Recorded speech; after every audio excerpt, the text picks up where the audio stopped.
হুমায়রা আস্তে আস্তে কথা কথা নয় মা, যাই কিছু করেন না কেন শ্রবণটা যাতে ব্যাঘাত না ঘটে সেটা আপনারা একটু সচেতন হয়ে যান। এই দেখুন মায়েরা, কখনো কখনো আপনারা দেখবেন কোকিল কাকের বাসায় ডিম পাড়ে, হয় না? কোকিল কাকের বাসায় ডিম পাড়ে। আচ্ছা, কোকিল যখন কাকের বাসায় ডিম পেড়ে দিয়ে চলে যায়, কাক কিন্তু নিজের ডিম মনে করে সেটা তা দেয়, অতি যত্ন সহকারে সেই ডিমটাকে ফুটিয়ে বাচ্চা তৈরি করে। আর সেই বাচ্চা যখন বড় হয়ে যায়, বলুন, কাকের আদর খেতে খেতে বড় হয় বটে, কিন্তু কোকিলের বাচ্চাটা কাক হয়ে যায় কি? কোনোদিন হতে পারে না। আজকে যখন রাজপ্রাসাদের দরজার সামনে ঘোমটা দিয়ে এক মা জননী দাঁড়িয়েছে, শুনুন মায়েরা, আই ঢাই করবেন না মা, সময় গড়িয়ে যাচ্ছে, আই ঢাই নয়। দরজার উত্তর দিকে একজন মা ঘোমটা দিয়ে দাঁড়িয়েছেন, গোপাল গোপাল বলে কাঁদছেন। দারোয়ান শুধু একটা কথা ওই মাকে দেখে বলল, মা, এখন ইনি যে যশোদা দেবী চলেছেন এটা তো আর কেউ চিনতে পারছে না। সঙ্গে সঙ্গে দারোয়ান বলছেন, এই ভিখারি, তুমি রাজপ্রাসাদের ভেতরের দিকে যাচ্ছ কেন? কে তুমি? তখন ওই মা জননী বলছেন, আমি তোমাদের এই যে এত বড় রাজবাড়ি, এই রাজবাড়ির যিনি রাজা কৃষ্ণ, ও হচ্ছে আমার ছেলে, আমি হচ্ছে ওর মা। যখনই বলেছি আমি ওর মা, তখন ভেতর থেকে আর একজন মা জননী বেরিয়ে এলেন। বেরিয়ে এসে ওই যশোদা দেবীকে বললেন, যশোদা, প্রভাস যজ্ঞে আজকে যারা যারা আসবে কিছু চাইবার জন্যই আসবে। তা তুমি যখন আজকে প্রভাস যজ্ঞে এসেছো, বলো তুমি কি চাও? তুমি যেটা চাইবে তার থেকে 10 গুণ বেশি আমি কৃষ্ণের থেকে এনে দেব, কিন্তু কৃষ্ণকে তুমি ছেলে বলবে না, গোপালকে তুমি ছেলে বলবে না। গোপাল আমার ছেলে, কারণ ও আমার গর্ভজাত সন্তান। তুমি দুদিনের জন্য বড় করেছো বলে তুমি ওর মা হয়ে গেছো। শোনো যশোদা, মা হওয়া কি মুখের কথা? যদি না বোঝে সন্তানের ব্যথা, ও আমার পেটে জন্ম নিয়েছে, ও আমার ছেলে, তুমি দুদিনের জন্য বড় করেছো বলে, মানুষ করেছো বলে তুমি ওর মা হতে পারো না। আস্তে মায়েরা, সঙ্গে সঙ্গে যশোদা দেবী কিছু বলল না, শুধু একটা ছোট্ট করে প্রশ্ন করল, কে তুমি? কে তুমি? তখন ওই দিকের মা জননী বললেন, আমি হলাম গোপালের মা, আমার নাম দেবকী। সঙ্গে সঙ্গে দুই মায়ের মধ্যে ঝগড়া হচ্ছে, এমন সময় পাশে দাঁড়ালেন ছোট্ট ছেলে গোপাল। যশোদা দেবী গোপালকে বললেন, গোপাল, আমি তোর মা না দেবকী তোর মা? এটা আমরা কেউ বলতে চাই না, তুই তো ছেলে, তুই বলে দে, তুই বলে দে কে তোর মা। তুই যদি বলিস আমি তোর মা হতে পারি না, আমি তোর সঙ্গে কোনো কথা বলবো না, আমি সঙ্গে সঙ্গে যমুনার জলে গিয়ে আত্মবিসর্জন দিয়ে দেব। দেখবেন মায়েরা, ভক্ত যদি পথ হারিয়ে ফেলে, ভক্তকে কৃপা করার জন্য জগৎ জননী মা যোগ মায়া দেবী আবির্ভূত হয়। আজকে কৃষ্ণ যখন দুই মায়ের চোখের দিকে তাকিয়ে ডিসিশন মানে চিন্তা নিতে পারলো না, শুধু দেবকীর দিকে তাকিয়ে দেখলো একবার, যশোদা দেবীর দিকে তাকিয়ে দেখলো একবার, মনে মনে চিন্তা করে নিলেন, দুজনেই আমার মা। একজনের গর্ভে আমি জন্ম নিয়েছি, আর একজনের কোলে বসে আমি স্তনদুগ্ধ পান করে বড় হয়েছি। তাই একজনকে মা বললে আর একজন মা ব্যথা পাবে, তাই উপায় খুঁজে না পেয়ে গোপাল নীরবে দাঁড়িয়ে গেলেন। আর মাতৃত্বের সমস্যা সমাধান করার জন্য জগৎ জননী মা মহামায়া এসে আবির্ভূত হলেন। মহামায়া এসে বললেন, গোপাল, তুমি চিন্তা করো না, 100টি নূতন কাপড় নিয়ে এসে আমাকে দাও, 100টি সাদা কাপড় নিয়ে এসে দাও, ওই সাদা কাপড় 100টি পর পর আমি সাজিয়ে রাখবো। একদিকে তুমি শুধু নীরবে বসে থাকবে, আর কাপড়ের অপর প্রান্তে 2 জন মা বসে থাকবে। আর পরীক্ষাটা হবে এটাই, যার স্তনদুগ্ধ ধারা 100টা কাপড় ভেদ করে গোপালের মুখে গিয়ে পড়বে, সে হবে গোপালের আসল মা। এই বলে মায়েরা যখন 100টা কাপড় পরপর সাজানো হয়েছে, প্রথমে দেবকী পরশ করে, হরিব প্রথমে দেবকী পরশ করে, প্রথমে দেবকী পরশ করে, প্রথম বসন্তার ভেদ না প্রথম বসন্তার ভেদ না করে, প্রথম বসন্তার ভেদ না করে, প্রথম বসন্তার ভেদ না করে।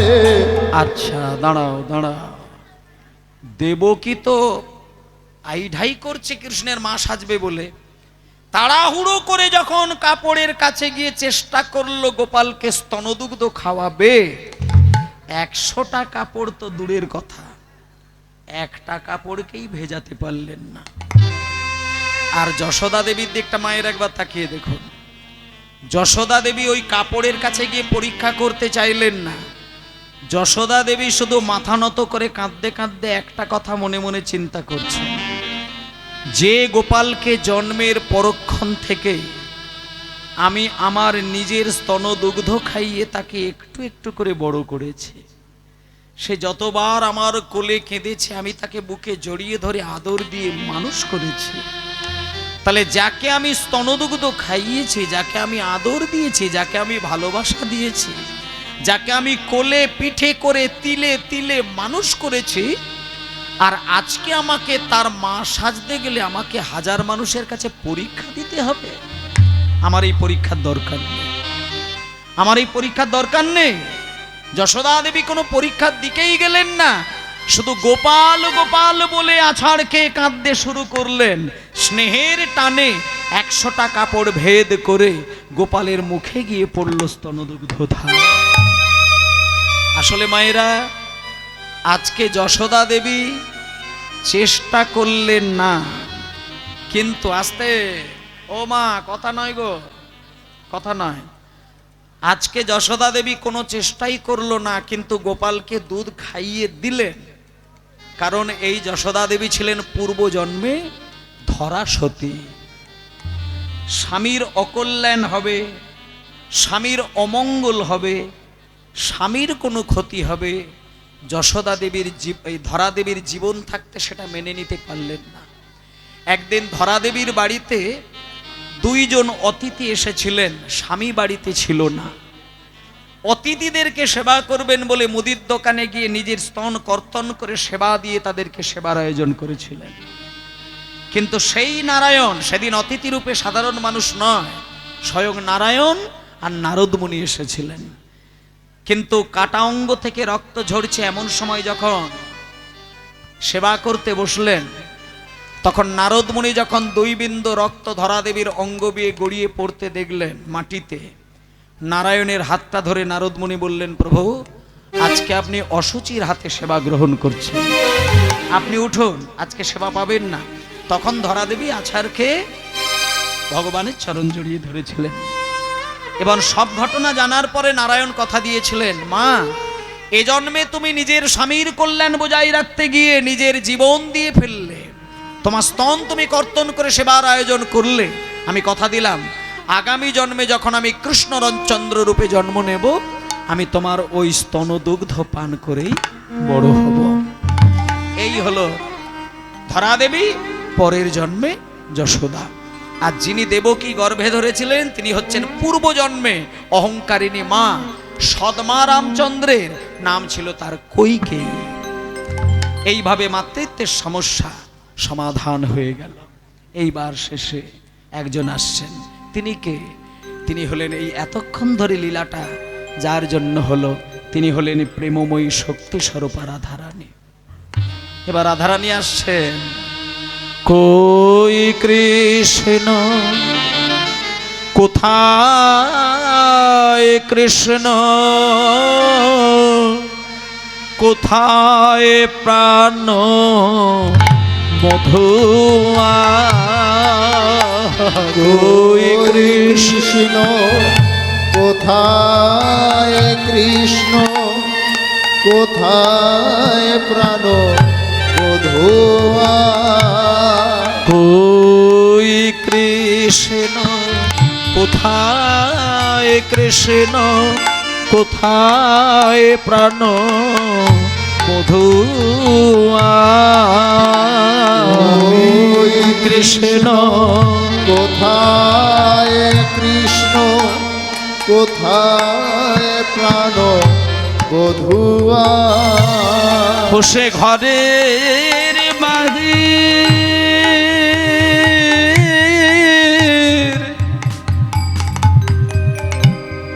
করলে আমায় বাঁশি শোনাইয়া সে ঘরের বাহির করলে আমায় বাঁশি শোনা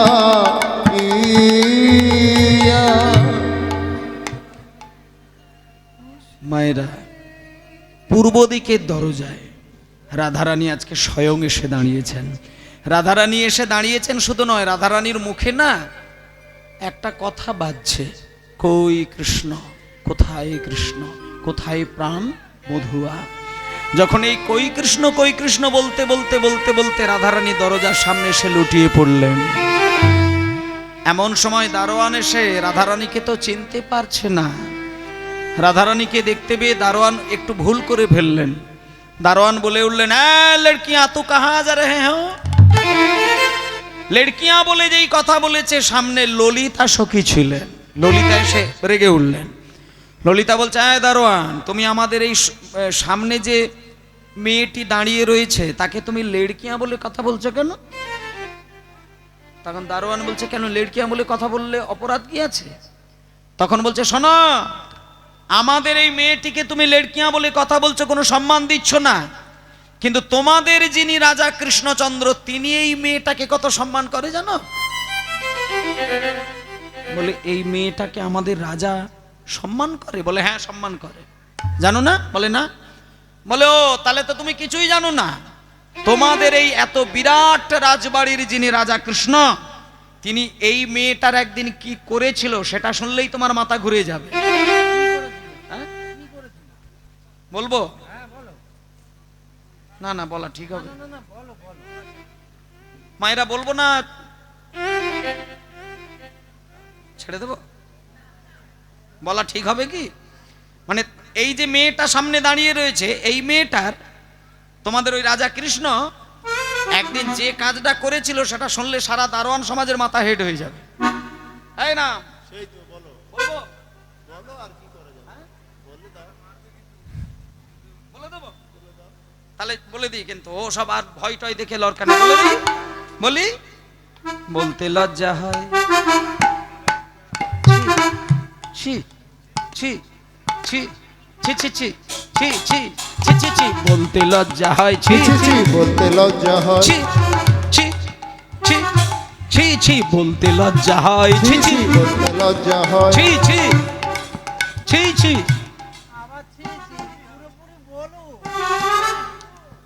ও তাহলে বলেই দিই, ওই তোমাদের রাজা তোমাদের রাজা তোমাদের রাজা তোমাদের রাজা তোমাদের রাজা তোমাদের রাজা তোমাদের রাজা ছি ছি ছি ছি ছি ছি বলতে লজ্জা হয়। ছি ছি বলতে লজ্জা হয়। লজ্জা হয়। ছি ছি বলতে লজ্জা হয়। না বলেই দিই, আর অত দেরি করার দরকার নেই। ওকে কি ভাবলো দেখার দরকার নেই। ও বলে দিই, তোমাদের রাজা তোমাদের রাজা তোমাদের রাজা ধরেছিল এই মেয়েটার পায়ে। হরি হরি হরি বল। রাজা ধরেছিল এই মেয়েটার পায়। তোমাদের রাজা ধরেছিল এই মেয়েটির পায়। তোমাদের রাজা ধরেছিল এই মেয়েটার পায়। তোমাদের রাজা ধরেছিল এই মেয়েটির পায়। ছি ছি ছি বলতে লজ্জা হয়। ছি ছি বলতে লজ্জা হয়। ছি ছি বলতে লজ্জা হয়। ছি ছি। বলতে লজ্জা হয়। দারোয়ান বলছে, কেন আমাদের রাজা এই মেয়েটার পায়ে ধরবে কেন? বলে পায়ে কেন ধরবে সেটা তো আমাদের বলা উচিত নয়, তবুও বলে দিচ্ছি শোনো। এই মেয়েটাকে তোমাদের রাজা দুটো পা জড়িয়ে ধরে একদিন কেঁদেছিল। কেন কেঁদেছিল সেটাও শুনে নাও। এই মেয়ে তোমাদের রাজার গুরু, মেয়ে তোমাদের রাজার গুরু, এই মেয়ে তোমাদের রাজার গুরু, মেয়ে তোমাদের রাজার এই যে রাজা বাঞ্ছা কল্পতরু, মেয়ে তোমাদের রাজার গুরু। রাজা বাঞ্ছা কল্পতরু, মেয়ে তোমাদের রাজার গুরু। বিশ্বাস না হয় জিজ্ঞেস করো, মেয়ে তোমাদের রাজার গুরু। বিশ্বাস না হয় জিজ্ঞেস করো, মেয়ে তোমাদের রাজার গুরু। ও আচ্ছা, দাঁড়াও দাঁড়াও দাঁড়াও, হতেও পারে আজকালকার দিনে তো মেয়েরাও খুব বড় বড় মানে সাধিকা হয়ে বসে আছে, হতে পারে এই মেয়ে হয়তো সেই রকমই কোনো মেয়ে। তা দুটো দারোয়ানের মধ্যে একজন দারোয়ান বাইরে রয়ে গেল, আর একজন দারোয়ান কৃষ্ণের কাছে চলে গেল। দারোয়ান কৃষ্ণের কাছে গিয়ে বলছে, মহারাজ, ও মহারাজ, ওই পূর্ব দিকে দরজায় না আপনার গুরুদেব এসে দাঁড়িয়েছেন। কৃষ্ণ বলছেন, আমার গুরুদেব? আরে তুই কাকে দেখে আসলি? আমার গুরুদেব তো শান্তিপুনি মুনি, গর্গাচার্য, বশিষ্ঠ মুনি, এ তো সবাই আমার রাজবাড়ির ভেতরে, তুই কাকে দেখে এসেছিস?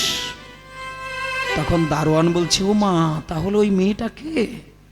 কি সুন্দরী একটা মেয়ে, ঘোমটা টানা, লাল সিঁদুর পরা, কই কৃষ্ণ কোথায় কৃষ্ণ বলতে বলতে কাঁদতে কাঁদতে আছাড় খেয়ে পড়ল। আর যখন চোখ থেকে বিন্দু বিন্দু জল গড়িয়ে যাচ্ছে, যেন মনে হচ্ছে মুক্ত গলে গলে পড়ছে। আর ওই মেয়েটি নাকি গুরু, আর আপনি নাকি একদিন মেয়েটার পায়ে ধরেছিলেন যে। যখন দারোয়ানের মুখে এই কথা শুনলেন, তখন কৃষ্ণচন্দ্র বলছেন, ওরে দারোয়ান,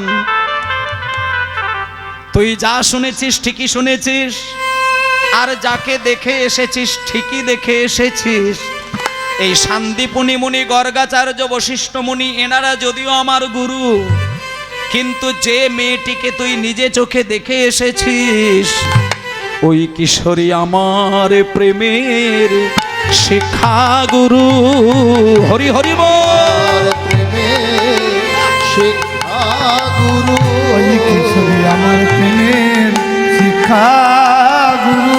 আমি প্রেম শিক্ষা করেছিলাম, আমার প্রেমের শিক্ষা গুরু। প্রেম শিক্ষা করেছিলাম, কিশোরী আমার প্রেমের গুরু।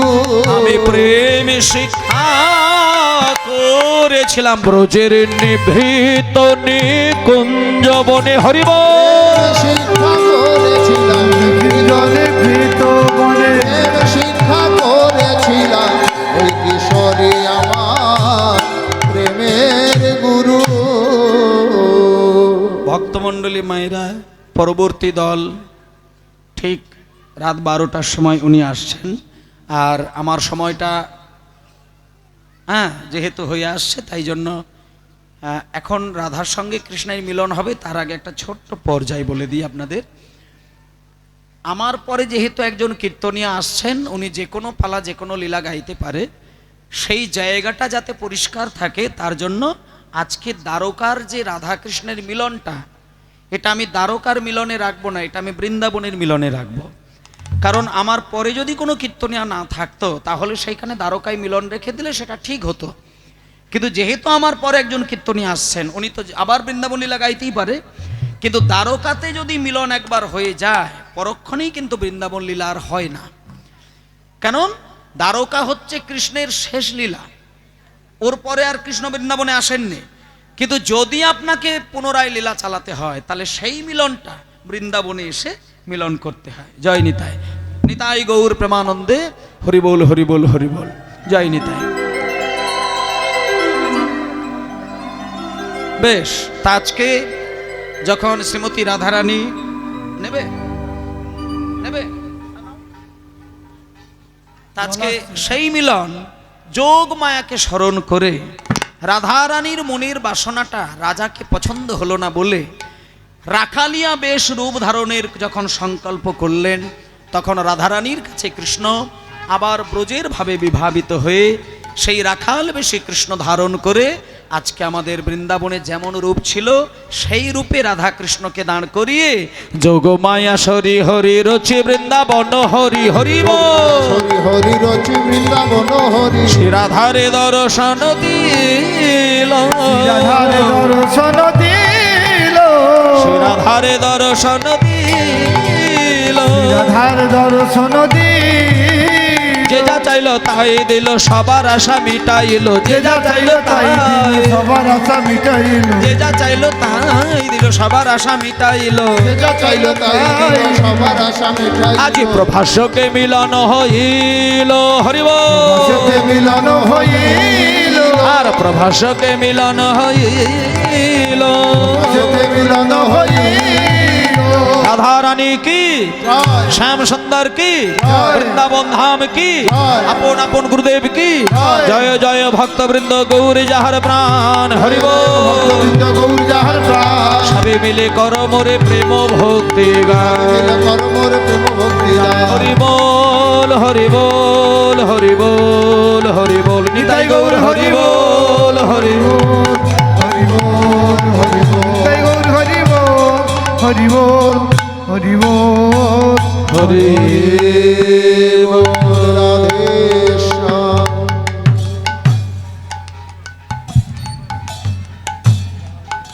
আচ্ছা দল উঠে গেছে জয় নিতাই আপনারা একটু ধৈর্য ধরে আবার বসুন কীর্তনিয়া আসছেন কীর্তন শুনবেন নিতাই গৌর প্রেমানন্দে হরিবোল হরিবোল হরি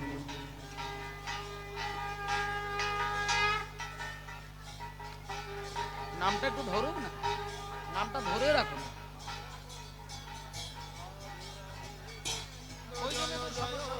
রাধে রাধে গোবিন্দ জয় রাধে রাধে গোবিন্দ জয় রাধে রাধে গোবিন্দ জয়।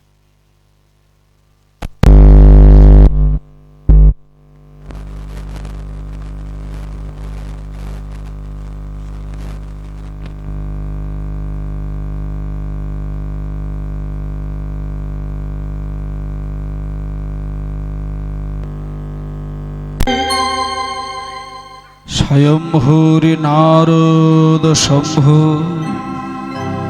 কুমার কপিল মন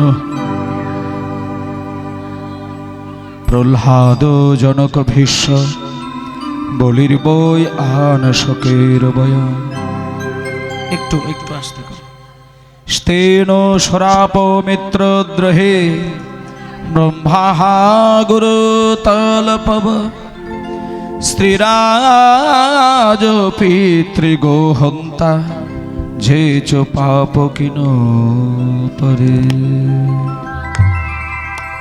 জয় নিতাই জয় নিতাই জয় নিতাই সবাই একটু বলুন শ্রী গুরু নিতাই গৌর প্রেমানন্দে হরিবোল জয় নিতাই আচ্ছা বাচ্চাগুলো হই হই করছে একটু কমিটির যারা দাদারা ভাইরা আছে ওইগুলো একটু লক্ষ্য করো হরি বল জয় নিতাই উপস্থিত সকল গৌর গোবিন্দ অনুরাগী ভক্তবৃন্দ সবার শ্রীচরণে আমার কোটি কোটি দণ্ডবত প্রণাম আজকে গতকাল ধরে ভলিউমটা একটু বাড়াও মাইক বাবা তুমি মাইক মেশিন থেকে উঠবে না তুমি একটু কান রাখবে সব সময় সাউন্ডটা পরিষ্কার করো ঠিক হচ্ছে না মানে ভলিউমটা আরো বাড়বে বাড়বে হরি বল সাফ করো সাউন্ডটা একটু সাফ করার দরকার আছে আর হালকা রিভাব থাকবে জয় নিতাই তা মায়েরা গত 2 দিন ধরে গ্রামের কল্যাণের জন্য মানব সমাজের কল্যাণের জন্য এই গ্রামের ভেতরে থাকা যে পবিত্র জায়গা সেইখানে ধর্মীয় মানে রসের একটা আস্বাদনের শ্রীক্ষেত্র তৈরি করেছেন এই গ্রামের ভক্তবৃন্দ বলা যায় তা এই কীর্তন গান মানুষ শ্রবণ করলে মানুষের আলাদা করে কি উন্নতি হয় আমি সেই জায়গাগুলো আগে আলোচনা করব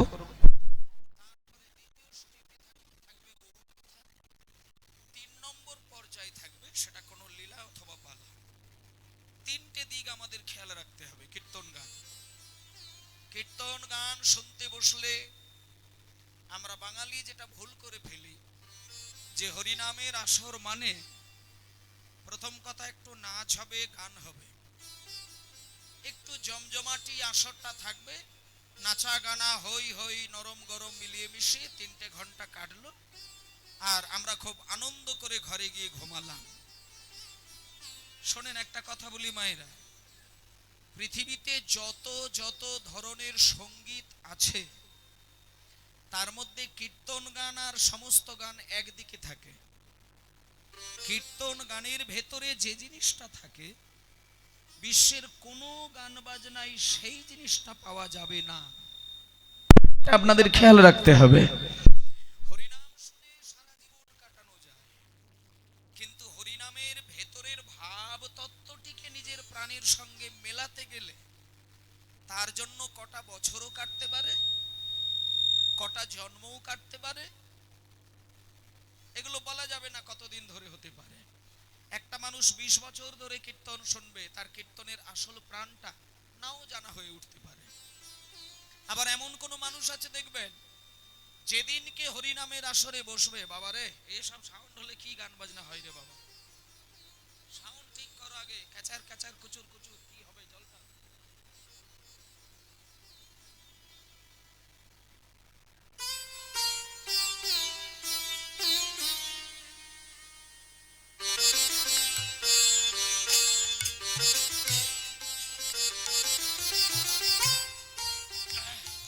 হ্যালো, জয় নিতাই জয় নিতাই জয় নিতাই, হরি বল হরি বল। চলো, হ্যালো হ্যালো, হ্যাঁ বাবা কথা না, পিছনে কথা না, জয় নিতাই। সাউন্ডটা তুমি একটু চেষ্টা করো যাতে ভালো হয়, চেষ্টা করো। আর আপনারা ওই দিকটা কান রাখার দরকার নেই, আমার কথার দিকটা কান দিন, ধীরে ধীরে ঠিক হয়ে যাবে। জয় নিতাই।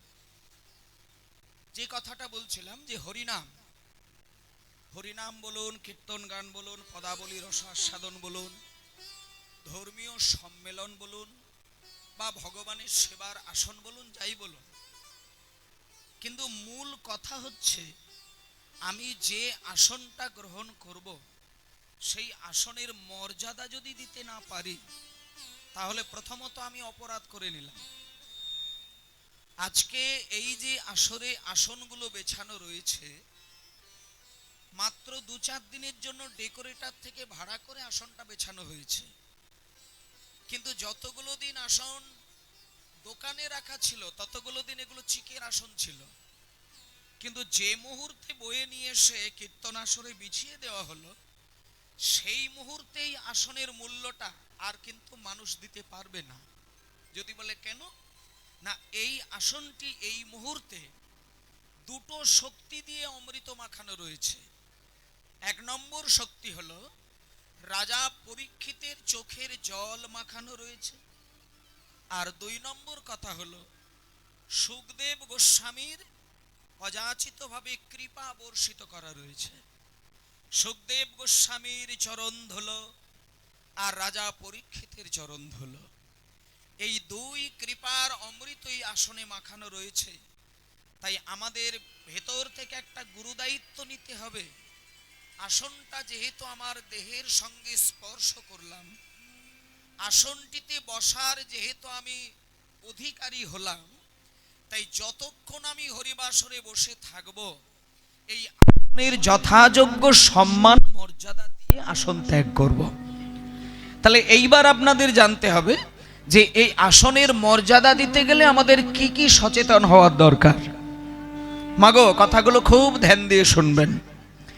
যেমন প্রথম কথা হচ্ছে, এই আসনটি ছুঁতে গেলে আমাদেরকে জানতে হবে